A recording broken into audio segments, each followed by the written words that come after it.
Welcome to Biblical Archives, where we embark on an illuminating journey through time, unearthing the profound and often astonishing connections between ancient texts and the tangible relics that lie buried beneath centuries of dust and soil. For millennia, the Bible has served as a foundational cornerstone for faith, a sacred tapestry weaving together narratives of creation, humanity's fall, divine intervention, and moral guidance. It chronicles the saga of a people, their covenants with God, their struggles, triumphs, and prophecies. Yet, in our contemporary world, characterized by an insatiable thirst for empirical evidence and rigorous historical verification, a critical question often surfaces. Is the Bible merely a collection of allegories, parables, and myths, or does it possess a deeper, verifiable truth that transcends poetic license? Skepticism, particularly prevalent in modern discourse, frequently suggests that its accounts are akin to ancient fables, charming perhaps, but devoid of any concrete historical foundation. However, what if the very ground upon which we tread, the stratified layers of forgotten civilizations, held dormant voices, ready to echo the narratives meticulously preserved within the Bible's hallowed pages? What if archaeology, that meticulous and painstaking science dedicated to reconstructing human history and prehistory through the systematic excavation of sites and the rigorous analysis of artifacts, consistently revealed findings that not only corroborate but frequently illuminate the biblical record, offering an external validation that few other ancient texts can boast? Today, we are not merely recounting stories. We are embarking on an extraordinary expedition across millennia, traversing continents to explore some of the most compelling and transformative archaeological discoveries. These finds provide astonishing, undeniable external confirmation of the Bible's historical accuracy, transforming abstract narratives into concrete realities. These aren't isolated curiosities or speculative interpretations. They are irrefutable fragments of forgotten worlds, intricate inscriptions, monumental structures, humble everyday artifacts, each piece breathing life into names, places, and events once relegated to the realm of legend or fervent belief. From the sun-baked plains of ancient Egypt, cradling the origins of empires, to the rugged sacred hills of Judah, witness to monumental prophets and kings, we will meticulously examine the evidence. This evidence compels us, with an increasing sense of wonder, to reconsider the Bible's historical standing, revealing a revealed truth that has patiently awaited its unearthing. Prepare to witness how the humble tools of archaeology, the shovel, the pickaxe, the delicate trowel, have, in the hands of dedicated scholars, become instruments of profound historical affirmation, transforming seemingly mythical narratives into verifiable, tangible realities, bridging the chasm between faith and empirical understanding.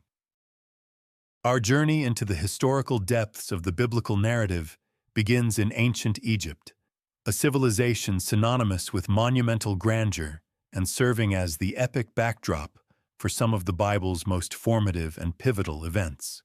It was here, in 1896, amidst the sprawling ruins of the pharaonic city of Thebes, that the renowned British archaeologist Flinders Petrie made a discovery that would send seismic waves through the fields of Egyptology and biblical archaeology alike. He unearthed the Merneptah stele, an imposing slab of black granite, standing an impressive 3.1 meters over 10 feet, tall, intricately inscribed with a detailed hieroglyphic account of the military campaigns of Pharaoh Merneptah, who reigned during the crucial period of approximately 1213 to 1203 BC. This monumental inscription functions as a triumphant hymn, celebrating the pharaoh's purported victories against various rebellious peoples and lands in the Levant. While much of the stele's content is typical royal propaganda designed to extol the grandeur and invincibility of the pharaoh, one particular line, etched into the enduring stone, captured the immediate attention of scholars and continues to resonate deeply within biblical studies. This line directly references a people whose early existence and presence in Canaan had long been the subject of intense academic debate and skepticism. Israel is laid waste, its seed is not. This seemingly concise and somewhat ominous phrase holds immense, almost revolutionary, significance within the discourse of biblical history. Prior to this groundbreaking discovery, many critical scholars, often operating from a position of methodological skepticism, argued that Israel might not have existed as a unified or distinct ethno-political group during the Late Bronze Age. Some even proposed that their emergence as a recognizable entity occurred much later than the biblical narrative suggests, perhaps even centuries after the traditional dating of the Exodus and conquest. The Merneptah stele, however, directly and powerfully challenges this academic consensus. By explicitly naming Israel as a recognized entity in Canaan, the stele places them firmly within the historical and geographical landscape of the late 13th century BC. This time frame aligns remarkably well with the biblical account, which describes the Israelites establishing themselves in the Promised Land during the period immediately following the Exodus and the subsequent period of the Judges. While the inscription describes Israel as laid waste, indicating a military setback or defeat at the hands of Merneptah's forces, the very act of its mention is paramount. It confirms Israel's presence, identity, and recognized status as a distinct political or ethno-religious entity by a formidable superpower of the ancient Near East. This artifact does not offer direct proof of the Exodus event itself, but its profound impact lies in its powerful affirmation of the existence of Israel in Canaan during the precise biblical time frame, effectively shifting Israel from a potentially mythical or anachronistic people to a verifiable historical reality, recognized and even contended with by their ancient contemporaries. It serves as a pivotal bridge, anchoring the early biblical narrative within the concrete realities of recorded history. Our next crucial archaeological revelation transports us north to the strategic and historically rich site of Tel Dan, nestled in the verdant landscape of what is now northern Israel. This ancient city, once known as Laish, holds significant biblical ties, particularly as a northern border point of the Israelite kingdom. It was here, during a pivotal excavation season in the summer of 1993, that archaeologists, under the leadership of Avraham Biran, made a discovery of staggering importance. They unearthed fragments of a monumental basalt stele, shattered into pieces, but bearing an inscription that would reverberate across the academic world and profoundly impact biblical studies. This stele, now famously known as the Tel Dan stele, was erected by an Aramean king, widely believed to be Hazael of Damascus, a formidable adversary of Israel and Judah in the 9th century BC. It was a victory monument, boasting of his military triumph over the kingdoms of Israel and Judah. Among the ancient Aramaic script, 3 words, specifically preserved on one of the larger fragments, ignited an unprecedented scholarly discussion. By TWD, typically translated as House of David.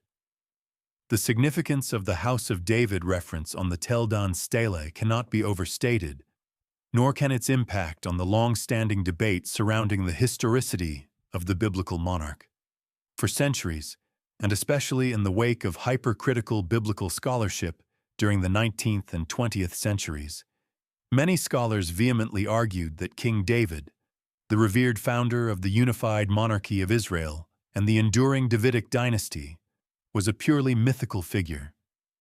They posited that he was a literary invention, a legendary hero whose stories were concocted centuries after the purported events, serving perhaps as a foundational myth for the later kingdom of Judah, but lacking any verifiable historical basis outside the Bible itself. The Tel Dan Stele, however, directly and unequivocally refutes this deeply entrenched skepticism. It provides the first undisputed, extra-biblical, epigraphic evidence for the existence of the Davidic dynasty. The fact that an enemy king, in the 9th century BC, approximately a century after David's traditionally accepted reign, would refer to the House of David in his victory monument, demonstrates that David's dynasty was not only well established, but also widely recognized as a significant political entity by contemporary foreign powers. This inscription doesn't just confirm the historical existence of King David. It powerfully validates the biblical portrayal of a powerful and enduring lineage that ruled Judah for centuries. It elevates David from a potentially legendary character to a verifiable historical monarch, whose legacy was so potent and pervasive that his name identified a ruling house 100 years after his time. This artifact, though just a few fragments of stone, bridged a critical, gaping chasm between biblical narrative and external historical verification, providing a solid historical anchor for one of the most central figures of the Old Testament. Our journey now leads us directly to the heart of the ancient world, to the city of kings, prophets, and unparalleled historical significance, Jerusalem.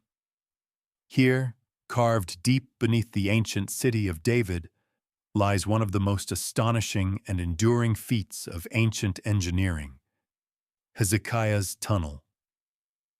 This remarkable subterranean conduit, commissioned by King Hezekiah of Judah in the late 8th century BC, represents a monumental undertaking.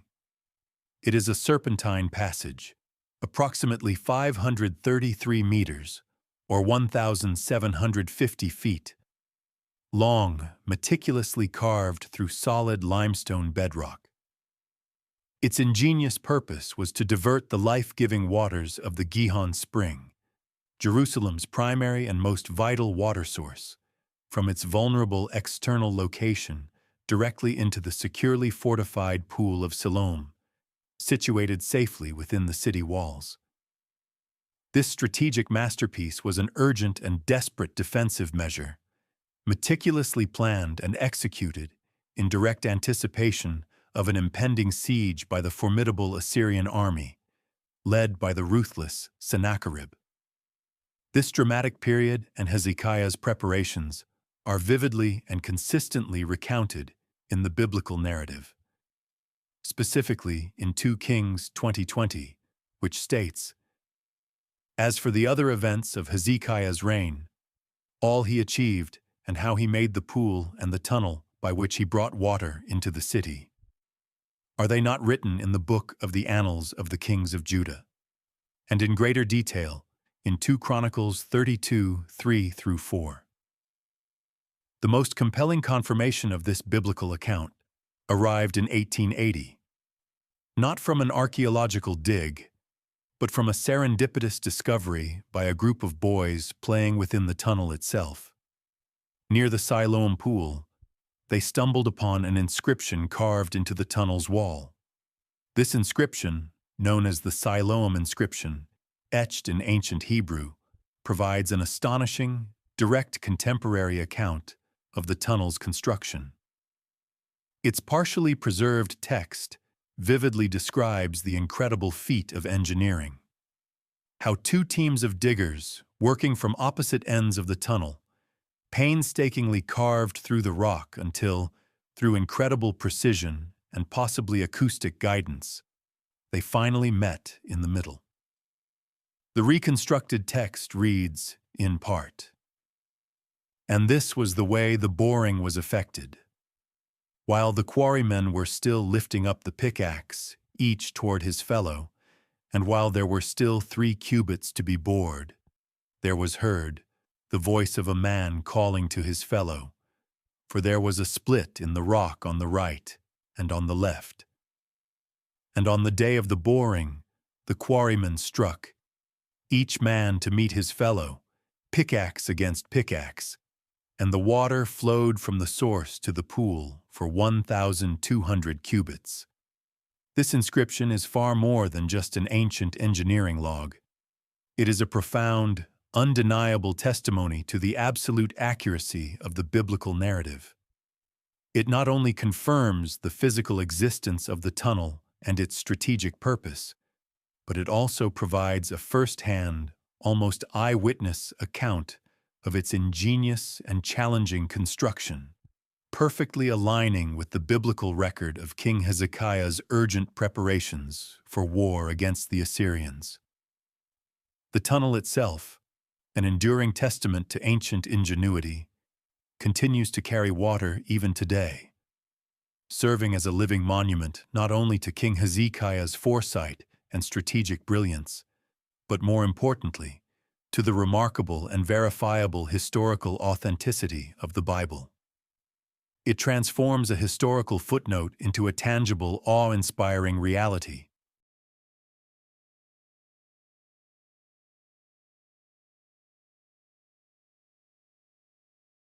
From the beleaguered walls of Judah, our attention now shifts eastward to the vast and formidable Persian Empire, where a relatively unassuming clay cylinder holds immense historical and perhaps even more significantly, biblical weight.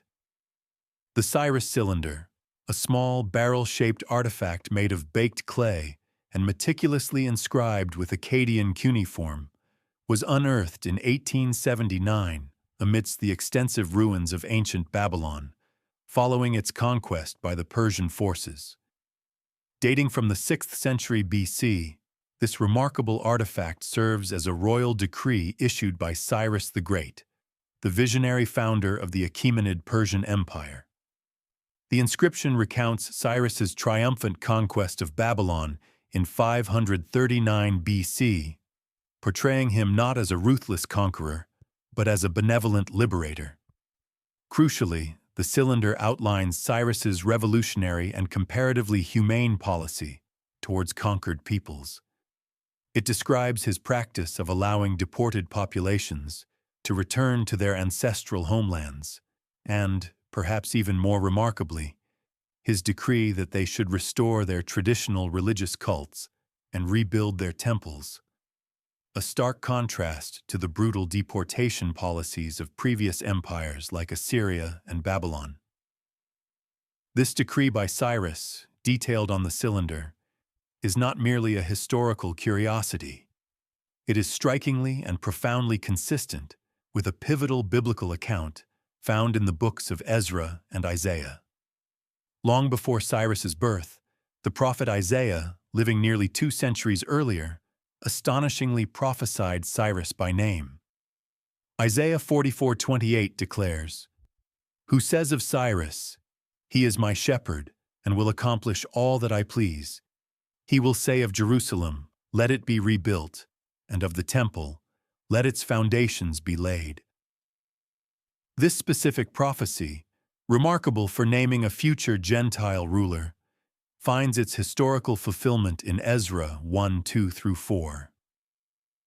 Here, the biblical text records Cyrus's actual proclamation, explicitly granting the exiled Jews permission to return to Jerusalem and commence the arduous task of rebuilding their sacred temple. While the Cyrus cylinder does not explicitly mention the Jews or the city of Jerusalem, its general policy of allowing deported peoples to return and reconstruct their religious centers provides vital, incontrovertible corroborating evidence for the very policy described in the Bible. It demonstrates unequivocally that the events detailed in Ezra, the miraculous return of the Jews from Babylonian exile, are not isolated or improbable occurrences. Instead, they fit perfectly and logically within the broader, established historical and political context of the enlightened Persian Empire under the remarkable leadership of Cyrus the Great. The cylinder thus underscores the profound historical accuracy of the Bible's portrayal of this critical post-exilic period, illustrating a rare and compelling intersection where divine prophecy met and was facilitated by imperial policy, ultimately leading to the restoration of the Jewish people in their ancient homeland. It stands as a powerful testament to the intricate interplay between divine plan and human history.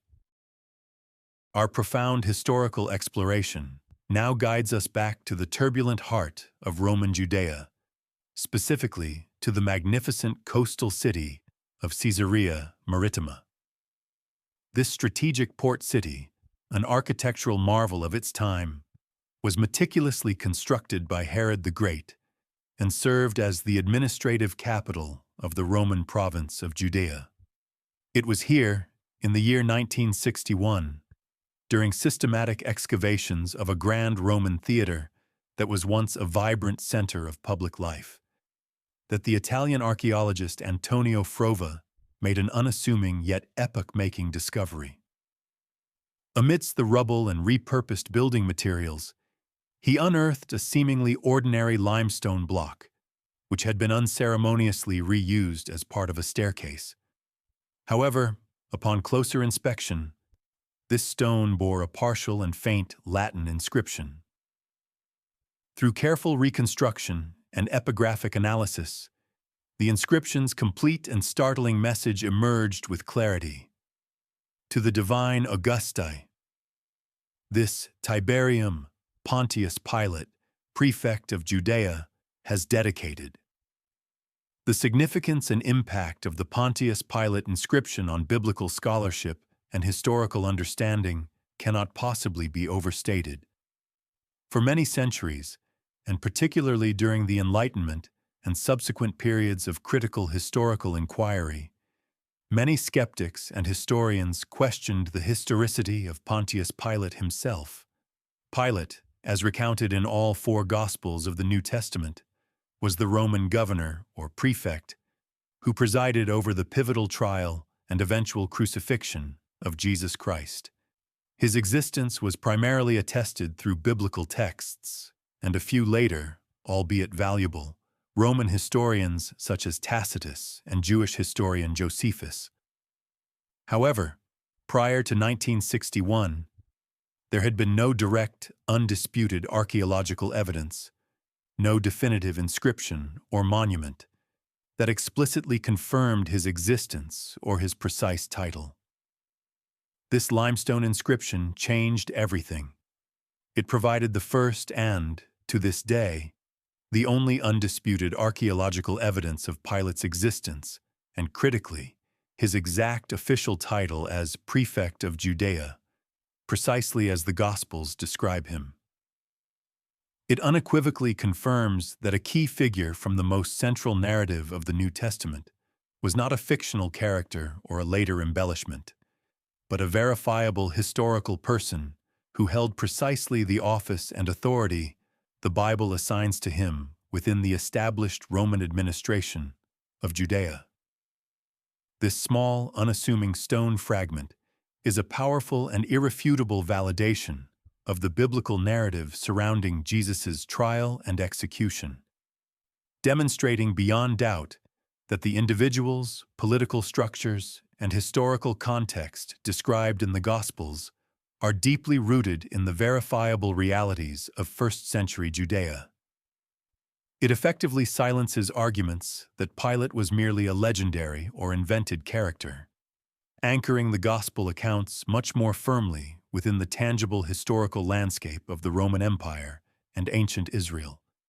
Imagine holding in your hand a small, tangible piece of clay, a fragment that was once personally touched by a figure whose name echoes through the ancient pages of the Bible, a direct imprint from an official's ring, sealing a document or container in antiquity. These small clay seal impressions, known as bullae, singular bulla, were ubiquitous in the ancient Near East. They served as administrative and legal stamps, used to authenticate documents, secure scrolls, or seal bags and jars, bearing the personal insignia or name of the individual in authority. Over the past few decades, through meticulous and often challenging archaeological excavations, particularly within the ancient layers of Jerusalem, a remarkable number of these bullae have been unearthed. What makes these discoveries profoundly significant is that many of them bear the names of individuals explicitly mentioned in the Bible, transforming abstract names into tangible historical persons. Among the most celebrated and compelling of these finds are the bullae attributed to Baruch ben Neriah, the trusted and faithful scribe of the prophet Jeremiah, and Gemariah ben Shaphan, a prominent scribe and official serving in the court of King Jehoiakim during a tumultuous period in Judah's history. The Baruch bulla, discovered during excavations in the city of David in Jerusalem, bears the clear inscription, Berechiahu, son of Neriyahu the scribe. This inscription precisely and unequivocally matches the biblical description of Baruch, who served as Jeremiah's trusted scribe, faithfully recording his prophecies and navigating the dangerous political landscape of his era, as documented in Jeremiah 36:4.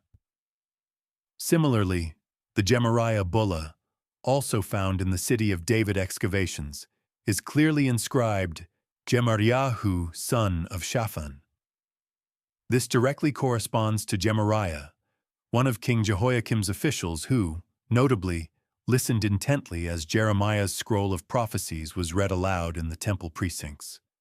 Jeremiah 36:10-12. These are not isolated incidents. These two examples are merely prominent among a growing number of bullae that have been discovered, bearing the names of other figures mentioned in Scripture, such as Gedaliah son of Pashur and Jukal son of Shelemiah, both of whom were antagonists of Jeremiah, seeking to silence him, and even the highly anticipated bulla bearing the name of King Hezekiah himself. These tiny, unassuming artifacts provide incredibly intimate, direct, and indisputable links to biblical personalities. They serve as concrete physical evidence, demonstrating beyond any reasonable doubt that these individuals were not merely literary characters within a narrative, but were real people who genuinely existed, who held actual positions within the ancient Israelite administration, and whose lives were intertwined with the unfolding events of biblical history. The discovery and authentication of these bullae infuse the biblical narrative with a profound sense of tangibility and personal reality, offering irrefutable proof of the historical existence of these figures, and thereby significantly reinforcing the credibility and historical grounding of the biblical record. They are, quite literally, direct fingerprints from the past, confirming the reality of the people who inhabited and shaped biblical history. To contextualize the earliest narratives of the Bible, our journey takes us further back in time, reaching into the early Bronze Age, to the ancient city of Ebla, located in modern-day Syria. In the 1970s, during groundbreaking excavations, archaeologists unearthed a truly immense archive of cuneiform tablets, dating from a period around 2350 BC. These Ebla tablets, numbering an astonishing 17,000, constitute an invaluable repository of administrative, economic, and diplomatic texts, providing an unprecedented window into the life and political landscape of the ancient Near East millennia before the time of David, or even Moses. While their direct connection to specific biblical events or figures has been a subject of considerable scholarly debate, and some initial, sensational claims were later retracted or significantly revised, these tablets are, nonetheless, profoundly significant for the rich contextual insights they provide into the world that framed the narratives of the patriarchs as described in the book of Genesis. It's important to address the initial, often sensationalized reports that claimed to find direct references to biblical cities like Sodom and Gomorrah, or even names such as Abraham explicitly on the Ebla tablets. While these direct correlations have largely been reinterpreted or dismissed by the broader academic consensus, due to misreadings or overzealous interpretations, the Ebla tablets still offer invaluable indirect information. They provide a comprehensive picture of the geopolitical, social, and cultural landscape of the ancient Near East during the 3rd millennium BC, a period highly relevant to the early biblical narratives. For instance, the tablets list numerous city-states, complex trade routes, prevalent personal names, and intricate legal customs that resonate remarkably with the patriarchal narratives in Genesis. They demonstrate that certain personal names previously thought to be anachronistic in Genesis, such as Abraham, Ishmael, or Aber, were indeed common and linguistically plausible during that archaic period. Furthermore, the Ebla texts detail various customs and legal practices, such as the adoption of a servant as an heir in the absence of a biological son, which find direct parallels in biblical accounts. Notably, Abraham's initial intention to make his servant Eliezer his heir before Isaac was born. Genesis 15:2-3. The Ebla tablets, therefore, do not prove specific biblical stories in a direct archaeological sense. However, their immense value lies in demonstrating that the broader cultural, economic, and societal backdrop depicted in Genesis is remarkably consistent and plausible, given what we now understand about the early Bronze Age.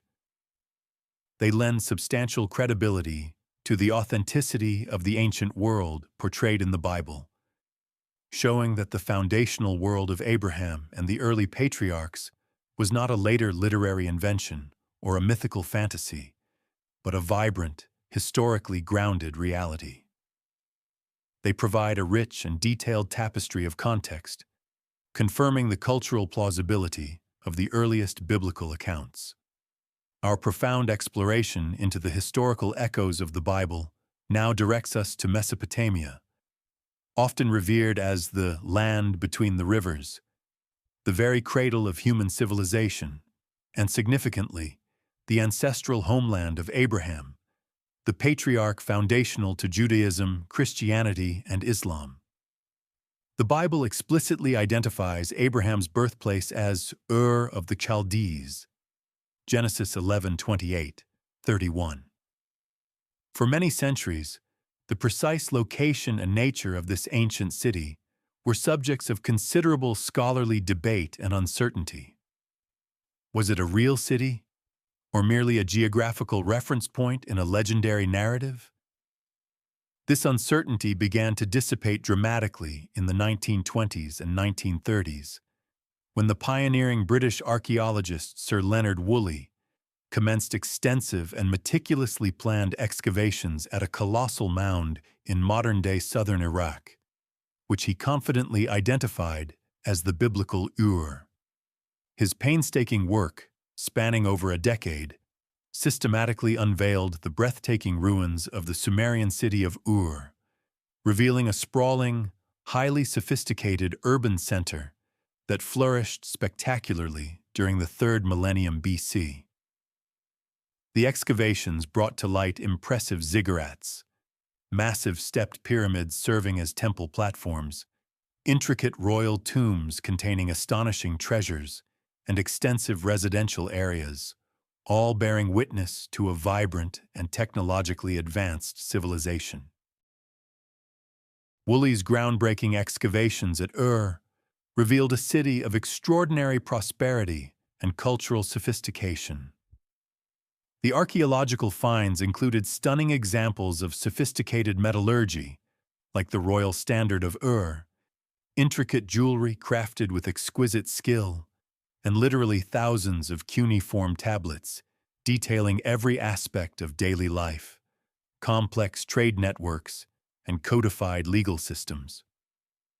These discoveries confirmed Ur as a major metropolitan center, a hub of commerce, art, and intellectual life. Precisely the kind of advanced urban environment from which the Bible states Abraham would have originated. While it is important to note that no direct inscription explicitly mentioning Abraham has ever been found at Ur, nor would it be expected, given the time frame and nature of the records, the overwhelming archaeological evidence powerfully confirms the historical existence, the grandeur, and the societal complexity of the city described in Genesis as Abraham's point of origin. It firmly roots the patriarchal narrative within a known, extensively excavated, and richly documented historical context. The Bible's portrayal of Abraham migrating from a well-developed, highly urbanized civilization, rather than from a simpler nomadic tribe, is robustly supported by the undeniable archaeological reality of Ur. The sheer scale, architectural complexity, and material wealth unearthed from the ruins of Ur underscore the historical plausibility of Abraham's pivotal journey and the sophisticated world from which he emerged, thereby adding yet another profound layer of authenticity to the earliest and most foundational biblical narratives.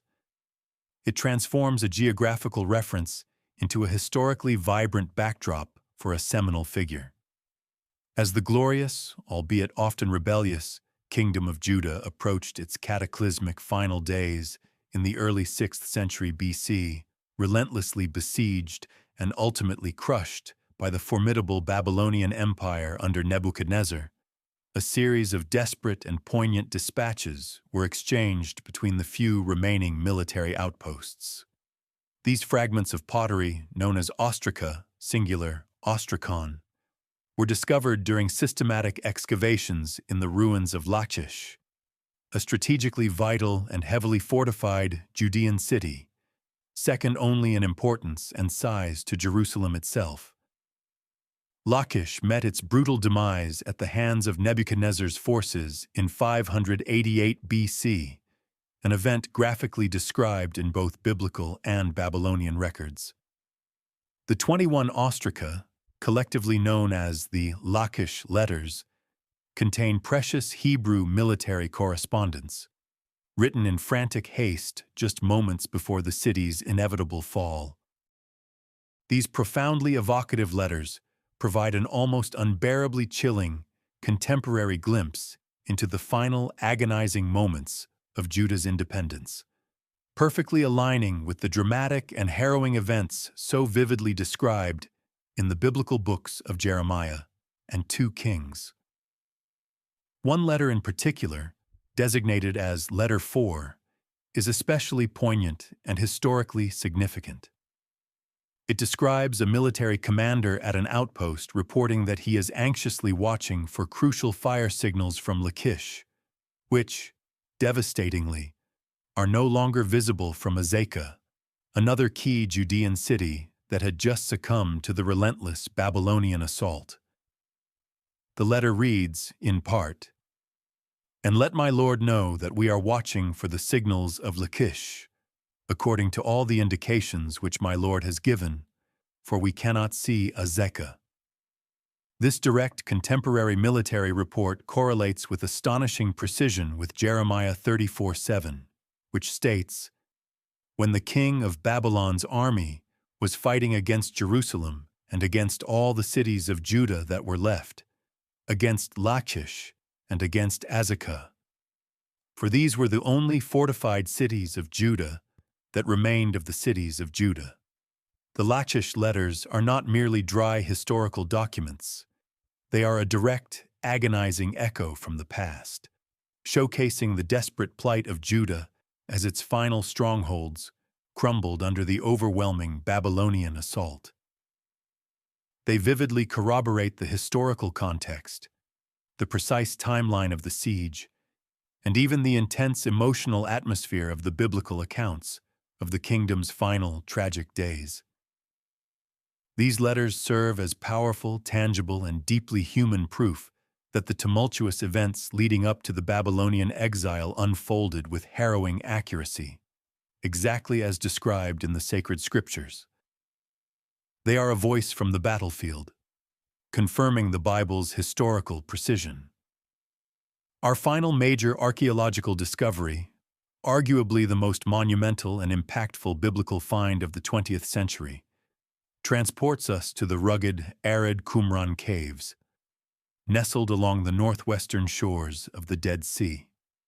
It was here, between 1947 and 1956, that a series of serendipitous discoveries by Bedouin shepherds led to the unearthing of the Dead Sea Scrolls. This unparalleled collection comprises over 900 manuscripts, meticulously preserved for nearly 2 millennia by the arid desert climate and the protective darkness of the caves. These precious scrolls date from a wide historical range, approximately from the 3rd century BC to the 1st century AD, representing a pivotal period in the formation of both Judaism and early Christianity. The collection includes the oldest surviving copies of nearly every book of the Hebrew Bible, Old Testament, alongside a vast array of sectarian texts, hymns, commentaries, and legal writings that offer profound insights into the beliefs and practices of the ancient Qumran community, widely believed to be the Essenes, a Jewish ascetic sect. The significance of the Dead Sea Scrolls cannot be overstated, particularly concerning the reliability of the biblical text. Prior to their discovery, the oldest relatively complete Hebrew manuscript of the Old Testament was the Masoretic text, dating primarily from the 9th century AD. This meant there was a substantial gap of nearly 1,000 years between the presumed original composition of many Old Testament books and the earliest surviving comprehensive copies. This significant time lapse often fueled skepticism among critical scholars, leading to arguments that the biblical text could have been corrupted, significantly altered, or intentionally embellished over such a vast period of transmission. The Dead Sea Scrolls, however, dramatically and conclusively disproved this pervasive notion. Manuscripts of nearly every book of the Old Testament, with the notable exception of the Book of Esther, were found among the scrolls, many of these predating the Masoretic text by as much as a millennium. When meticulously compared by textual critics, these ancient scrolls revealed an astonishing and remarkably high degree of textual consistency. While minor variations certainly exist, primarily in spelling, grammatical forms, or the occasional word choice, which are typical of ancient manuscript transmission, the core message, the narrative flow, the theological content, and the essential substance of the biblical books remained virtually identical across these ancient and later copies. This discovery provided unparalleled, irrefutable confirmation of the meticulous and highly faithful scribal tradition that painstakingly preserved the biblical text over many centuries, assuring us with incredible confidence that the Bible we read and study today is remarkably close, in its essential content, to the texts that were used and revered in ancient times. The Dead Sea Scrolls, while not providing direct archaeological proof of the events described in the Bible, undeniably confirm the extraordinary reliability and the meticulous faithfulness with which the biblical text itself was transmitted through generations. They stand as a magnificent testament to the enduring preservation of divine revelation through human stewardship. As our profound and enlightening journey through the layers of time and the dust of ancient civilizations draws to a close, it becomes strikingly evident that archaeology offers an undeniably compelling, tangible, and often awe-inspiring dialogue with the biblical narrative. The extraordinary discoveries we have meticulously explored today, from the earliest independent mention of Israel on the monumental Merneptah stele, to the irrefutable direct confirmation of King David's dynastic legacy on the Tel Dan Stele. From King Hezekiah's ingenious water tunnel, a marvel of ancient engineering, to the remarkably consistent imperial policy of Cyrus the Great, and from the verified historical existence of Pontius Pilate, a pivotal figure in the Gospels, to the intimate and personal bully of Jeremiah's scribes, and finally, the astonishing textual integrity revealed by the ancient Dead Sea Scrolls.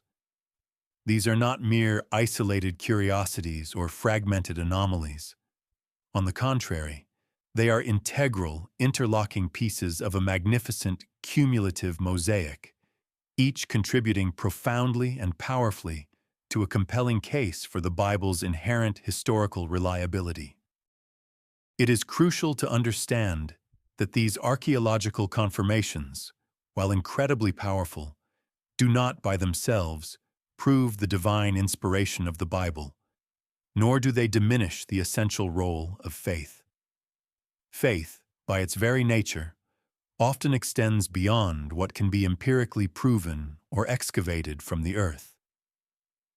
However, what these transformative discoveries unequivocally demonstrate is that the Bible is emphatically not a collection of abstract fables or detached myths.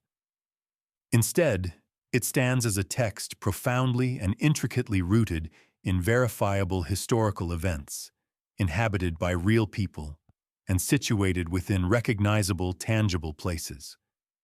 It issues a powerful invitation for us to consider its claims not as mere mythological tales, but as meticulously preserved narratives that consistently and compellingly intersect with the concrete, verifiable record of the past.